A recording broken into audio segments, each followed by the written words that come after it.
Física e Direito. Inscrições gratuitas no site www.easysensa.edu.br. Descontos especiais para transferidos. Vem pro Easy. 7h59, 8h em ponto. Folha no Ar, primeira edição, oferecimento Laboratórios Plínio Bacelar e Clínica Proteus. Fazendo uma retrospectiva aqui rápida do programa. Para você que está ouvindo, começando agora a cobertura, ligou o seu celular ou o seu carro. Eu estou aqui com o Arnaldo Neto, jornalista, editor da Folha da Manhã. Estou aqui com o doutor Nélio Artiles, que é um infectologista, conversando sobre esses assuntos que estão realmente povoando a imaginação das pessoas, as notícias, televisão, rádio, tudo você lê, jornal. E o Arnaldo quer terminar um pouquinho esse assunto do corona e depois entrar num outro muito importante, né, Arnaldo? Exato. Mas aí a gente vai terminar o coronavírus fazendo essas perguntas dos ouvintes, né? Que desde ontem, quando a gente anunciou, como eu falei, a gente anunciou a entrevista do Dr. Nélio logo após o Estado confirmar o primeiro caso suspeito de coronavírus aqui em Macaé. E aqui tem algumas perguntas do Alexandre Buchaú. O Alexandre pergunta: que medidas de contingências podem e devem ser adotadas pelos municípios? Eu vou aproveitar para encaixar um outro assunto aqui, doutor Nélio. Com relação... O município ontem anunciou que já se reuniu com os hospitais da rede contratualizada, os filantrópicos, enfim, já se reuniu com os principais hospitais do município para definir protocolos de atendimento em casos suspeitos. E depois vai se reunir também com o UBS e o PHs para como proceder nesses casos. Mas quais seriam mesmo as medidas que deveriam ser adotadas inicialmente nesses casos suspeitos? Arnaldo, exatamente. Eu participei, inclusive, pela vigilância, a doutora Andréia, né, que é da vigilância aqui do município. Eu fui representando até o Hospital Ferreira Machado, a pedido da direção. E realmente houve essa reunião de elaboração de protocolos, né? Principalmente a questão de fluxos, e isso será esmiuçado, inclusive, parece que na segunda-feira agora, com as UBSs, não só hospitais, mas UBS também, para que haja pelo menos um direcionamento do fluxo, né? Quer dizer, o que fazer perante a um caso suspeito, etc. Isso é necessário, obviamente, né? O plano de contingência, eu acho que o Brasil ele falha um pouco nessa questão, dependendo de cada município, porque nem todos têm essa estrutura, né, por exemplo, né, lá em São Paulo foi possível manter esse indivíduo em casa, né? É uma pessoa que tem condições de ficar em casa. Você vai imaginar pessoas, às vezes, que moram com uma certa dificuldade, que moram em comunidades, né, mais carentes, né? Isso, às vezes, pode... Assim, qual o grau vamos dizer assim, de eficácia no lugar em que tem, quer dizer, um cômodo apenas para várias pessoas, que tipo de isolamento poderia ser feito, né, em casa? Isso é um pouco mais complicado. Então depende muito da realidade de cada pessoa, das condições que cada pessoa pode fazer. Então o plano de contingência tem sim, principalmente em cima da detecção de casos suspeitos. E a partir daí fazer o diagnóstico. Nos preocupa um pouco, por exemplo, a estrutura do Estado, aqui, por exemplo, o Estado do Rio, principalmente na questão do diagnóstico. Porque o diagnóstico, hoje, como é que ele é feito? São em poucos lugares, não é qualquer. Não tem nenhum laboratório aqui em Campos, por exemplo, que faça o diagnóstico de coronavírus, né? Vai ser necessário colher material, e colher material tem que colher adequadamente, com suave nasal, suave aqui na faringe, encaminhar para laboratórios no Rio de Janeiro, né? Quer dizer, o LACEN, Fiocruz, para que lá eles possam fazer primeiro o painel respiratório para afastar outras viroses, porque pode ser qualquer outra virose respiratória. Dando negativo, se a pessoa tiver com uma história, aí sim, vai buscar especificamente o RNA, né, do vírus. E depois tem a contraprova para confirmar. Então, principalmente no diagnóstico, que você vai, a partir da presença da doença, do indivíduo doente, iniciar o processo de isolamento, etc. Aqui a pergunta do Fábio: o coronavírus pode ser comparado ou classificado como uma gripe? O senhor já respondeu que sim, né? Aí ele pergunta em positivo: a vacina normal contra a gripe preveniria o contágio? Pois é, na verdade não que a gente fala em gripe tem muito a ver com influenza, né? Ele dá uma síndrome gripal, vamos dizer assim, dá um quadro gripal, né? Como se fosse uma gripe. E na verdade, qual a pergunta? Se a vacina normal, a vacina contra a gripe preveniria o contágio? Isso, a gente até falou que o governo, né, vai antecipar para agora em março já, né? Porque na verdade mais para diminuir, aumentar a acurácia de um médico perante um quadro infeccioso viral. Se alguém chega com quadro gripal, mas tomou vacina, você pode pensar na perspectiva que aquele indivíduo está vacinado, então não deve ser gripe, deve ser um outro tipo de vírus. Então é mais ou menos nesse sentido. Agora, a vacina de gripe não vai proteger contra o coronavírus. Existe um desenvolvimento de vacina já, e isso é rápido, né? Na China, lá na China eles têm uma capacidade de desenvolvimento grande tecnológico nesse ponto, mas mesmo assim, mesmo com o conhecimento do genoma do vírus, que já se tem hoje, isso vai demorar 3 a 5 anos até ter uma vacina especificamente para o corona. Né? Então, na verdade, a gente não tem que ficar esperando a vacina agora, né? Quer dizer, a gente tem que se proteger da forma da higienização das mãos e da higienização respiratória. Ainda do Fábio aqui, mas a gente já até falou sobre isso no bloco anterior, o senhor já falou sobre isso no bloco anterior, mas só para registrar também, ele pergunta se é fato que anualmente a gripe causa mortes imensamente superiores às já constatadas da doença Covid. Pois é, não, desse que a gente sabe que sim, e aí até o Marcos falou ali de pneumonia. E quantas vezes você olha lá no obituário de algum jornal, de uma revista, e está lá, morte, pneumonia, morreu de pneumonia. E, na verdade, tudo se começa, às vezes, com uma gripe. Né? Quer dizer, a pessoa inicia com um quadro gripal e a mortalidade está em cima de pneumonia, mas, às vezes, é a gripe que iniciou todo o processo. Né? Então, sem dúvida nenhuma, a gripe mata sim o idoso e doenças crônicas. A gestante evolui muito mal com a gripe, né? Por isso que tem que vacinar a gestante também para a gripe. Crianças evoluem mal para a gripe e a gente precisa reforçar para que as pessoas um passo à proteção até do próprio coronavírus, porque existe ainda uma questão que a gente está falando pouco, mas isso em breve, porque já se começou essa discussão lá fora, que é a co-infecção. A pessoa está com 2 infecções, por exemplo, gripe, influenza e coronavírus. Né? Isso poderá vir a aumentar a mortalidade, etc. Tem uma outra pergunta aqui da Cristina Lima. A pessoa que contrai a doença fica imunizada ou pode contrair de novo? Sim. Como é uma infecção relativamente nova, né, não se tem essa resposta, mas parece que já existe relato de pessoas com uma segunda infecção. Né? Isso teve esses dias agora, acho que foi ontem ou anteontem, o relato de uma pessoa que teve pela segunda vez, mas não está muito claro, sabe? Não se sabe se ela realmente deixou de ter a primeira. Quer dizer, se ela ficou totalmente assintomática, se ela saiu daquela infecção para entrar em outra. Tá? Talvez seja a mesma. Né? Ou que ela tenha tido o coronavírus, teve uma outra virose, mas ela continuou com o exame positivo para corona. Então, não está muito claro. Em geral, esses vírus, quando vêm causando a doença, eles causam uma infecção única. E no futuro, eles fazem mutação, como a da gripe. O vírus da gripe do ano passado é diferente do vírus da gripe desse ano, porque ele faz mutação. E as vacinas, elas se adaptam também? Precisam ser mudadas com relação a isso? Sim. A vacina, anualmente, elas são fabricadas. Existem coletores em cada país, em cada continente, coletores dos vírus presentes naquele momento, para poder você programar e planejar matematicamente, através de logaritmos, você faz todo um cálculo para saber qual é a provável mutação do vírus influenza, por exemplo, no inverno do ano que vem. Porque, por exemplo, o inverno da América do Norte e da Europa está em curso ainda, né?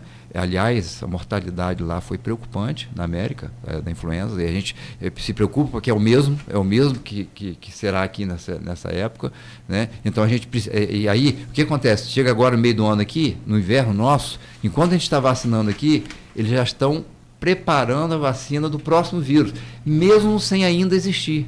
Eles fazem um planejamento, é matemática, é uma coisa impressionante. A ciência realmente é impressionante. Então, todo ano o vírus muda, por isso que todo ano a pessoa tem que vacinar, porque a vacina é diferente do outro. O Arnaldo, sabe, tem uma coisa muito engraçada, por exemplo, começa o inverno nos Estados Unidos. Você sabe o que é impressionante, quase que 30% da população tem conjuntivite. É inacreditável. Inacreditável.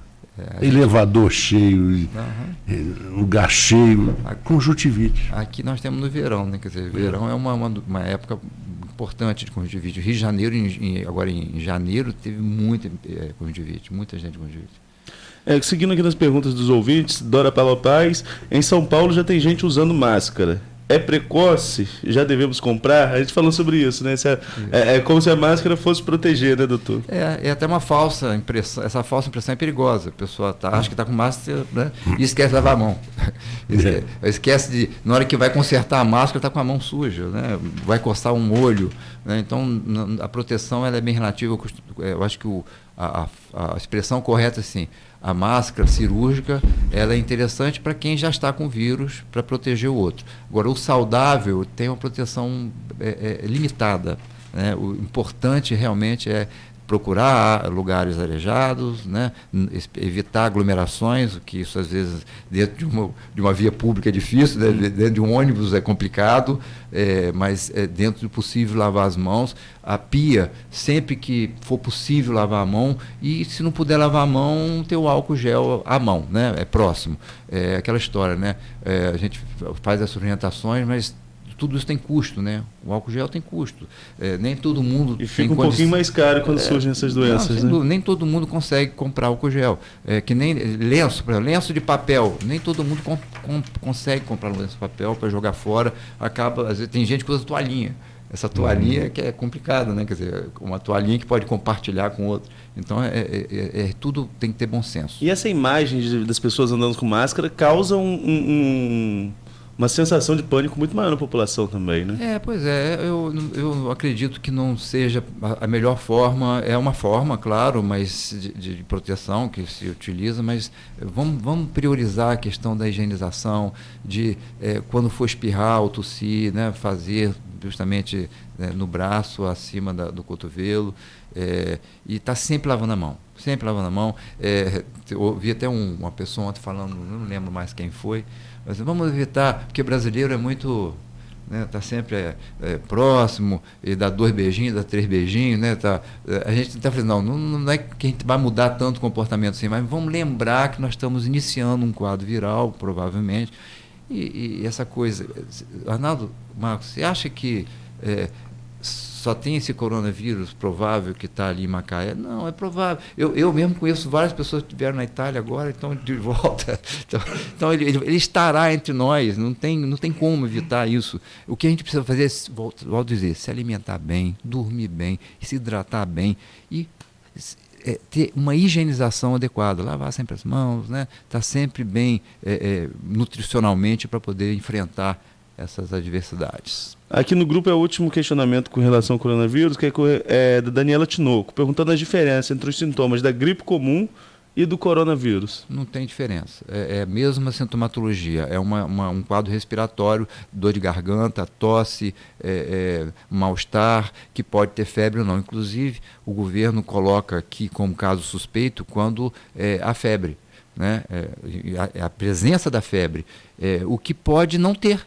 Quer dizer, é possível que a pessoa fique gripada sem febre, né? Por exemplo. É possível que a pessoa tenha coronavírus sem febre.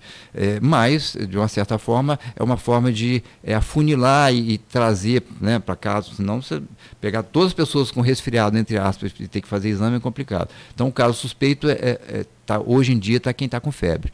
Mas isso tem uma certa fragilidade, né? Eu queria, Arnaldo, antes da gente entrar no outro tema, que eu acho que a gente pode usar, inclusive, o último segmento também, mas eu queria falar rapidamente com o doutor aqui essa história do mitos e verdades em relação a esse assunto. Por exemplo, calor e frio, ar-condicionado provoca gripe, ser suado, isso realmente é mito ou é verdade? Na verdade, Marcos, é mais mito do que verdade. Tá? É um choque térmico, né? Quer dizer, a pessoa está ali, pega um golpe de ar, né? Ou então, o que acontece, como eu falei um pouquinho no bloco anterior, se a pessoa respira num ar seco e frio, isso mexe com as células do nosso árvore respiratória e predispõe mais à replicação viral. Momentos de umidade, né? Momentos de calor, o vírus ele multiplica menos, né? Não tenha dúvida. Então, isso realmente acontece. Mas essa questão de você tomar coisa fria, tomar coisa quente, tomar um golpe de ar, isso não tem nenhuma confirmação que isso possa causar. E provavelmente já está sendo verificado há muitos anos. Exato, né? O problema do gelo, garganta, também... Qualquer coisa que agrida a garganta é o extremo. Então, se é coisa muito quente ou coisa muito gelada, tudo isso é agressivo. Né? Então, na verdade, não é o gelado, depende do grau de gelado. Se aquilo machuca, é claro que você lesa, inflama de uma certa maneira, mesmo que sendo um pouquinho, e o vírus entra mais fácil. Né? Então, é evitar os extremos, é basicamente isso. Essas enfermidades que surgiram nesses últimos anos, ou pelo menos ficaram mais famosas, chikungunya, zika, dengue e tal, pega-se 2 vezes? O que eu falei, a princípio não, a princípio os vírus eles causam imunidade duradoura. Né? O próprio sarampo, por exemplo, né? O sarampo dá imunidade duradoura. Se a pessoa teve sarampo, a pessoa a princípio nem precisaria vacinar, né? Que já estaria vacinado pela vida. O vírus da gripe, essa cepa deste ano, a pessoa não tem de novo. Quem tem a gripe tem uma vez só. Tá? Só que ano que vem é outra gripe, é outro vírus. Então é porque mudou, tem mutação. É porque essa história da vacina, as pessoas falam, vacina imuniza 100%? Depende da vacina. No caso do sarampo, ela é um vírus GROG, né? Que é inoculado para que a pessoa tenha aquele sarampo fraco e depois não tenha mais. Essa era a teoria que a gente ouvia. É um vírus atenuado, é verdade. Agora, as vacinas, em geral, pouquíssimas têm 100% de eficácia. Acho que a única vacina que tem 100% de eficácia é a hepatite A. Vacina da hepatite A, que é essa hepatite comum né, que as pessoas têm, que fica amarelo e tal, que é a mais comum. Mas, em geral, as vacinas giram em torno de 90%, de 70% a 90%. A vacina da gripe, por exemplo, apesar do foco maior ser o idoso, mas o idoso tem uma resposta um pouco menor do que o jovem. O jovem tem mais de 90% de eficácia, o idoso tem em torno de 70%. Mas mesmo assim reduz bastante a mortalidade e a morbidade. E essa o Marco estava falando sobre mitos, e esse mito sobre a vacina, é mito essa questão sobre a vacina da gripe, de que quando você toma a vacina você fica gripado? Que existe muito isso, doutor? O Arnaldo me lembra, sabe o quê? Na época lá do FHC, do governo, lá do FHC, que começou esse mito começou nessa época, porque criaram uma situação de que o Fernando Henrique Cardoso tinha colocado que foi uma infelicidade, né? Ele falou uma coisa, mas depois ele falou outra, que eles juntaram, meio que editaram, né? Em que ele falou que a vacinação iria iniciar naquele momento, né? Para a gripe, mas que havia muita gente na Previdência, muita gente aposentado, que esses aposentados iriam no futuro quebrar o Brasil, essa coisa assim, né? Foi uma projeção que ele fez, né? Pronto, ali disseram que a vacina estava sendo lançada para diminuir a quantidade de idosos. Então, isso é um absurdo, né? Na verdade, foi uma edição de forma alguma. O vírus, ele pelo contrário do sarampo que você falou, Marcos, que é um vírus atenuado, o da gripe não é nem vírus, é pedaço de vírus morto. Quer dizer, ele é impossível de causar qualquer tipo de sintomatologia. Qualquer vacina, qual é a função da vacina? Induzir uma resposta de defesa do corpo. Né? Então, pode acontecer em algumas pessoas dar uma febrezinha, às vezes um pequeno mal-estar, mas que é benigno, impossível de causar qualquer dano. Então, quando dá uma reaçãozinha, que as pessoas acham que é gripe, é o corpo que está produzindo anticorpos contra o vírus. É muito simples a gente ver essas coisas. Por exemplo, dona de casa costuma muito dar aquele cortezinho na mão, e a mão, para quem é dona de casa, está sempre exposta a tudo. Lava comida, isso e aquilo, e pega o lixo, e sempre aquilo dá aquela infeccionadazinha, aí você põe a mão, está quente. É o organismo combatendo ali naquele local. Imagina como é que é a febre. A febre é o corpo inteiro. Né? Aliás, as pessoas têm uma ideia de que febre primeiro que febre é doença, não é? Febre é um sinal clínico. E a febre é uma reação do corpo. Né? Eu costumo falar com meus alunos, né, na faculdade, assim, o ideal é que não baixe a febre. O ideal é que a febre continuasse, porque a febre é o momento em que o organismo está batendo. Né? Na hora que você diminui a febre, você, de uma certa forma, você diminui um pouco a defesa também. Então, a febre é importante. Claro que ninguém aguenta ter dor de cabeça, mal-estar, né? Uma criança às vezes tem um risco de ter convulsão, não é isso? Então, situações que você tem que ter bom senso. Mas a febre, ela é benéfica, ela é dada de Deus. A febre foi feita no corpo para reagir, né? Então, a febre é importante. Arnaldo, Eu queria mudar, a gente vai mudar um pouquinho o assunto agora, falar um pouco sobre a questão do sarampo, que o doutor já citou aqui algumas vezes. Nós tivemos, não lembro, foi nesse mês ou no mês passado, a morte da criança, né? Acho que foi agora em fevereiro, foi agora em fevereiro mesmo. Aqui no estado do Rio de Janeiro tivemos uma morte de uma criança por sarampo, uma doença que estava erradicada. O que fez essa doença voltar a circular no Brasil, doutor, na opinião do senhor? Foi a questão dos venezuelanos, né, que muita gente coloca na conta dessa questão dessa migração da Venezuela, muita gente deixando a Venezuela entrando no Brasil, é a questão de descuido dos pais em não vacinar as crianças. O que pode ter gerado aí a volta do sarampo ao Brasil? Uma mistura disso, Arnaldo, porque inclusive o vírus do sarampo que entrou no Brasil, tivemos em alguns casos vindo de venezuelanos, mas os casos que apareceram em São Paulo depois, alguns meses depois, não era da mesma cepa deste, era de algum imigrante, alguém que veio, viajante que veio e trouxe. Então, na verdade, são situações diferentes. Mas também, saber de onde veio, o importante é por que entrou. Sim, sim. Por que deixamos entrar, vamos dizer assim. É baixa, sem dúvida, a baixa cobertura vacinal. E a baixa cobertura vacinal, ela envolve uma porção de coisas. Envolve um pouco disso que você falou, né? Eu acho que hoje o Programa Nacional de Imunização do nosso país é muito bom, ele tem uma cobertura vacinal espetacular, porém, cobertura esta que não chega a 100%, e ela vem decaindo com o tempo. Né? Então, nos últimos meses, tem vacina que tem só 70% de cobertura, 60%. Então, o que está acontecendo? Por que os pais não mantêm a vacinação da criança? Será que quando você tem um pai, um cuidador, e eu falo pai, cuidador da criança, mas também o cuidador do idoso, quando a pessoa não pode decidir por si e você é omisso quanto a oferecer a proteção de uma criança, isso deveria ser colocado como uma questão criminosa, né? Quer dizer, como é que um pai não, frente à sua responsabilidade, né, perante aquela criança, não vacina? Então, acho que é um pouquinho disso tudo. Por isso que o sarampo está voltando. É a baixa cobertura vacinal, sim. E uma coisa importante que eu falei rapidamente aqui, mas a questão de 20 anos atrás, por aí, não sei exatamente a data, as vacinas de sarampo eram feitas antigamente com 9 meses de idade e depois com 1 ano e meio. Era assim, os filhos nasciam, fazia assim normalmente.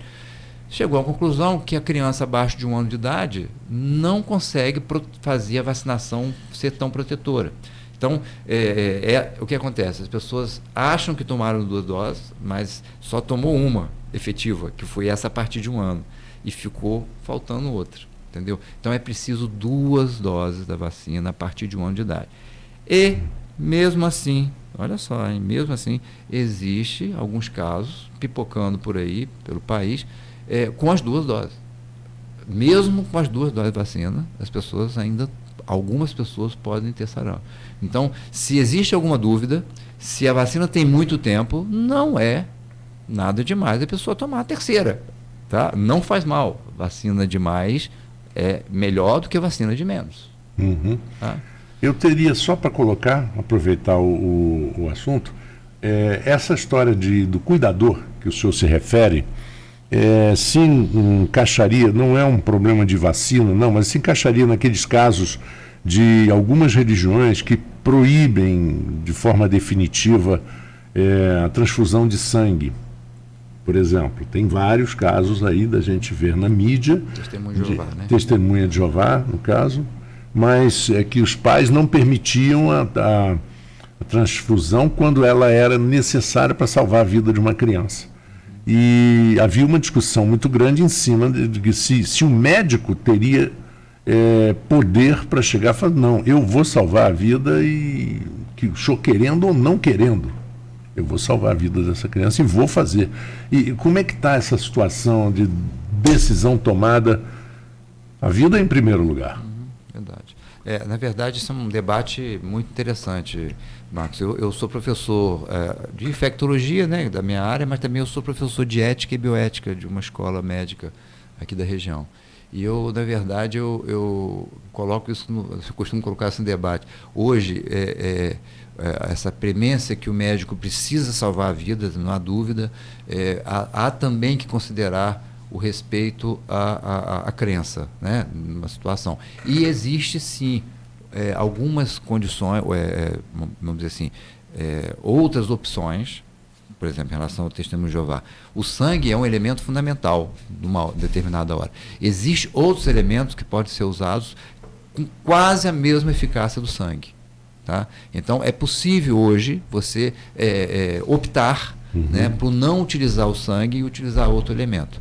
Certo? Então isso é extremamente discutível, não há dúvida que se a pessoa rompe esse tipo de respeito, pode sofrer ação, o médico pode sofrer ação, até mesmo que ele tenha toda a defesa ética, né, pessoal dele, de salvar a vida de alguém, mas ele pode sofrer inclusive ação perante o conselho por ter rompido, né, desrespeitado uma religião. Já que existe, a não ser que você não tenha opções, mas se você tiver condições de fazer opção, de opção terapêutica, né, você consegue sim fazer as duas coisas, respeitar e ao mesmo tempo. Agora, em relação à vacina já é complicado, porque vacina, né, a princípio, uma coisa que a gente mais enfrenta é a tal do fake news.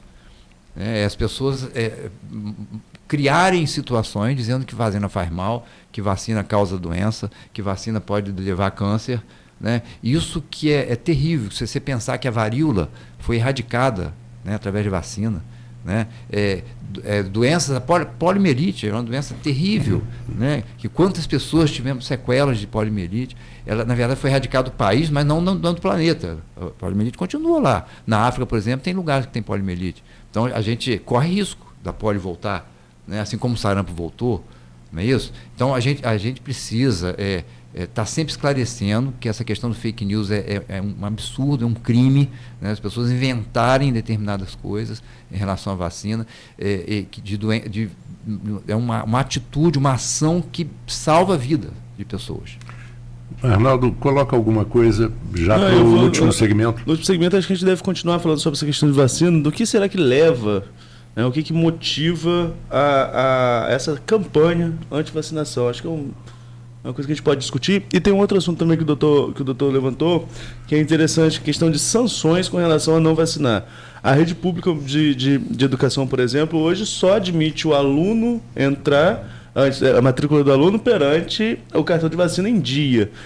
Seria uma forma do Estado, o Estado de forma geral, controlar que a criança seja vacinada, sem exigir, sem obrigar, mas ele precisa que para o convívio com o outro, essa criança esteja com o cartão em dia. Acho que é um subterfúgio para se colocar na prática o cartão vacinal sem que seja uma lei obrigando, digamos assim. Mas se é um subterfúgio que realmente funciona, a gente pode estar debatendo isso no próximo bloco.